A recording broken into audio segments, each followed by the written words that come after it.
સુરતમાં Yashvi foundation charitable trust દ્વારા સમૂહ લગ્નનું આયોજન કરવામાં આવ્યું હતું, જેમાં 51 નવયુગલો પ્રભુત્વમાં પગલાં પાડશે.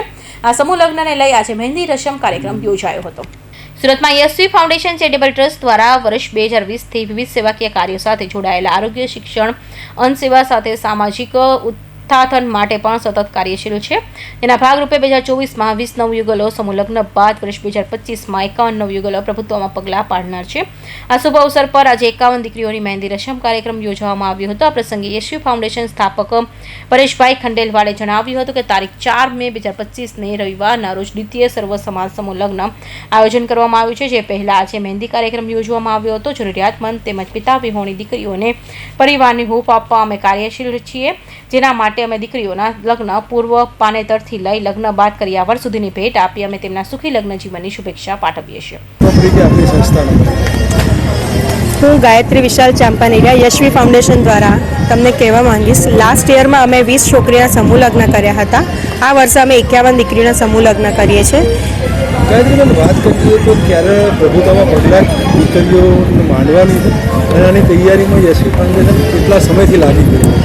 આજે અમે 1.5 થી 2 મહિનાથી લગ્નની તૈયારી કરી રહ્યા છીએ. જ્યારે આપણે પોતાના ઘરે લગ્ન હોઈએ ને આપણે જે તૈયારી કરીએ છીએ એ જ રીતે અમે તૈયારી કરીએ છીએ. મહેમાનોને બોલાવવાથી માંડીને છોકરીઓના બી દરેક વસ્તુને ધ્યાનમાં રાખીને તૈયારી લગભગ 1.5-2 મહિનાથી અમારી થઈ રહેલી છે. આજે કઈ જગ્યા પર દીકરીઓને બોલાવી છે અને શું કાર્યક્રમ રાખ્યો?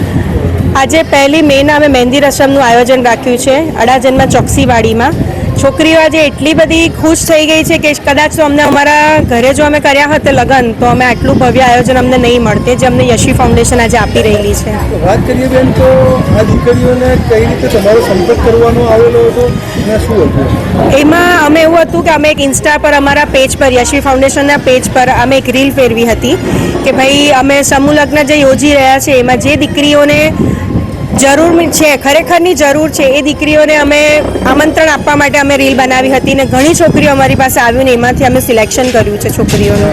યશવી ફાઉન્ડેશનમાં યશવી બાબતે યશવી અમારી દીકરી હતી જેને કંઈક એવા કારણસર અવસાન થયું છે એમનું, તો એમાં તો હું કંઈ નહીં કહી શકું. વાત કરીએ તો લક્ષ્મી સ્વરૂપ આ દીકરીઓ બી લક્ષ્મીનું સ્વરૂપ છે. શું જે તમે જોઈ જ રહેલા છો કે છોકરીની ખુશી કેટલી છે અત્યારે, તે લક્ષ્મીથી કમ નથી.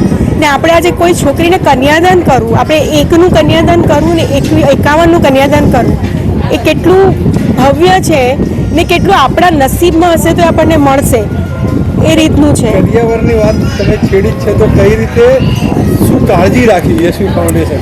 અમે ઝીણામાં ઝીણી યશવી ફાઉન્ડેશન એ લોકોનું કાળજી રાખી છે કે આજે છોકરીને ચમચીથી માંડીને ફ્રીઝ ટીવીથી માંડીને હરેક વસ્તુ કે જે એને બજારમાં જવું નહીં પડશે એના લગ્ન જીવનનું શરૂઆત કરવામાં, એ રીતથી અમે આયોજન રાખ્યું છે. પાનેતરની ખરીદી કઈ રીતે? પાનેતર છોકરીનું જે અરમાન છે, જેને લગ્નમાં પહેરવાનું છે, એનું તો હવે હું તમને કંઈ એવું દર્શાવું કેવી રીતના કે છોકરીના અરમાન હોય કે આજે હું આ પહેરીશ તે પહેરીશ, એ બધી વસ્તુનું ધ્યાન રાખીને અમે પાનેતર વિતરણ બી કર્યું છે છોકરીઓને. કેવી મહેનત કરેલી છે, એટલે તમે કહ્યું કે બહુ ધ્યાન રાખ્યું છે. ઝીણામાં ઝીણું કે આજના જમાનામાં છોકરીઓને શું જોઈએ છે એ રીતથી અમે એ લોકોને ચણિયા ચોળી, દુપટ્ટા, જે છોકરીઓના અરમાન છે કે હું આ રીતથી દુલ્હન બનીશ, આજે અમે એ લોકોને તૈયાર બી કરાવવાના છે. છોકરીઓના મેકઅપથી લઈને મહેંદી રસમથી લઈને ઝીણામાં ઝીણી વસ્તુને ધ્યાનમાં રાખીએ છીએ.